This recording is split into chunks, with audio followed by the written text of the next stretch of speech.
Praise the lord, hallelujah. Welcome to Peptalks. మరి దేవుడు మాట్లాడే ఒక చిన్న మాట మన జీవితాల్లో అది ఎంతో ప్రభావితం చేస్తుంది.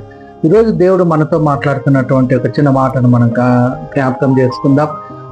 ఎవరి ద్వారా దేవుడు అద్భుతాలు చేస్తాడు అనే విషయం మనం గమనించినట్లయితే, ఎవరైతే దేవుని కోసం నిలబడతారో, ఎవరైతే దేవుని పక్షాన నిలబడతారో వారి జీవితంలో దేవుడు గొప్ప కార్యాలు చేస్తాడు.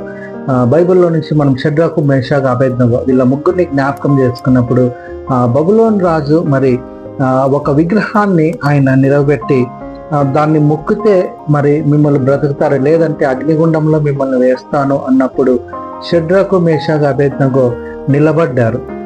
మేము చావునైనా చస్తాము కానీ ఈ యొక్క విగ్రహానికి మాత్రం మేము నమస్కారము చేయమని. ఎప్పుడైతే ఈ ముగ్గురు నిలబడ్డారో వారి ద్వారా దేవుడు గొప్ప కార్యాలు చేశారు. మరి అగ్నిగుండంలోకి వేసినప్పటికీ అగ్నిగుండం వారిని ఏమి చేయలేకపోయింది.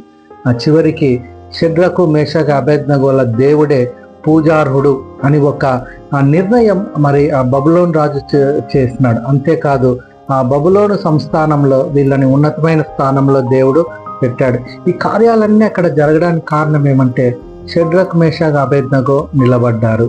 ఈరోజు నీ జీవితంలో కూడా ఈ మాట వింటుండగా నీ కష్టాలు రావచ్చు, శ్రమలు, ఇబ్బందులు ఎన్నొచ్చినా కానీ దేవుని కోసం నువ్వు నిలబడు. మరి ఆయన వైపు చూడు. ఖచ్చితంగా ఆ బబులోను సంస్థానంలో ఈ ముగ్గురిని ఉన్నతమైన స్థానంలో దేవుడు ఎలా నిలబెట్టాడో నిన్ను కూడా అలా నిలబెడతాడు. అట్టి కృప నీకు దేవుడు దయచేయును గాక. ఆమేన్.